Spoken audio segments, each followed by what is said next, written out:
Ashti MSEB क्षेत्र में एक ही कर्मचारी की लगातार तैनाती पर जनता का फूटा गुस्सा, अवैध नेटवर्क और दबाव तंत्र के गंभीर आरोप।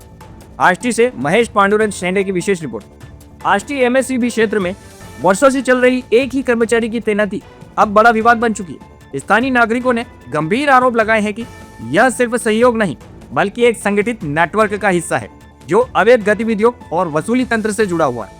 लोगों का कहना है कि पोस्टिंग और ट्रांसफर का खेल पूरी तरह सेटिंग पर चलता है। मजे की बात यह है कि इंजीनियर बदल जाते हैं, अधिकारी बदल जाते हैं, लेकिन फील्ड पर तैनात वही चुने हुए कर्मचारी सालों तक अपनी जगह नहीं छोड़ते।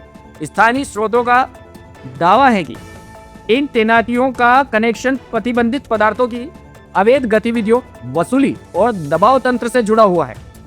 इतना ही नहीं, पत्रकारों ने भी आरोप लगाए हैं कि खबरें दबाने का प्रेशर तक बनाया जाता है। कई नागरिकों का कहना है कि शिकायत लेकर जब वे थाने पहुंचते हैं तो सामने वही कर्मचारी खड़ा मिलता है जिसके खिलाफ शिकायत की गई। इससे इलाके में भय और अविश्वास का माहौल बन चुका है। सूत्रों का दावा है कि क्षेत्र में ऐसा नेटवर्क विकसित हो चुका है जिसकी पहुंच स्थानीय कारोबारियों, परिवहन ऑपरेटरों और बाहरी तत्वों तक फैली हुई। करंट लगाकर शिकार करने वाले रूट्स तक इस नेटवर्क की गूंज सुनाई देती है। विशेषज्ञों का मानना है कि स्थिति को सुधारने के लिए वर्षों से जमे कर्मचारियों का तत्काल स्थानांतरण जरूरी है। साथ ही संवेदनशील क्षेत्रों में बाहरी अधिकारियों की तैनाती, पूरे पोस्टिंग ट्रांसफर सिस्टम का ऑडिट भी आवश्यक है।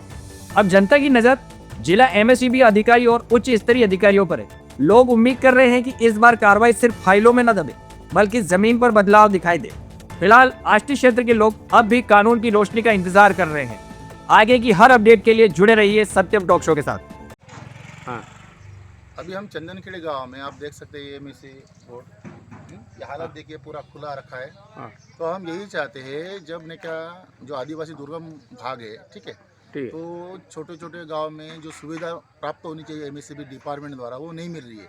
जैसे कि हम देखते हैं कुछ लोगों के घर में मीटर नहीं है, कुछ लोगों का यह कहना है कि हमारा जो निर्धारित बिल जो अगले महीने, पिछले महीने जो भी एवरेज आना चाहिए वो नहीं आ रहा। एमएसईबी ऑफिस में जाने के बाद वो बोलते हैं कल आइए, परसों आइए, चामुर्सी भेजते हैं। तो हम यही चाहते हैं, जब आदिवासी लोगों के लिए इतनी सुविधा है तो उसका लाभ उन्हें क्यों नहीं मिल रहा है। दूसरी ओर आप देख सकते हैं कि ये जो वायर है, तस्वीरें देख सकते हैं, वो जो वायर लेके यही पड़ रहा 7-8 महीने से, तो सरकारी संपत्ति का दुरुपयोग हो रहा है। उसके बाद भी हम ये सोचते समझते हैं कि जो ये वायरिंग की है, एक ने क्या 2-2 दिन ने क्या लाइट नहीं आती है, उससे वजह से क्या होता है, छोटे बच्चे, बूढ़े, उनको परेशानी होती है। तो एमएसईबी डिपार्टमेंट द्वारा जल्द से जल्द उसमें कार्रवाई होनी चाहिए। और ये सरकारी संपत्ति का दुरुपयोग जो हो रहा है तो किस कामचोर अधिकारी की वजह से ये हो रहा है, इस विषय में हम चाहते हैं कि जो चामुर्सी के बड़े अधिकारी जो है, कौन अपने डीवाई शर्मा के जो दबंग अधिकारी के रूप में जाने जाते हैं, जल्द से जल्द उनके द्वारा कोई कार्रवाई हो और लोगों के समस्या का समाधान हो।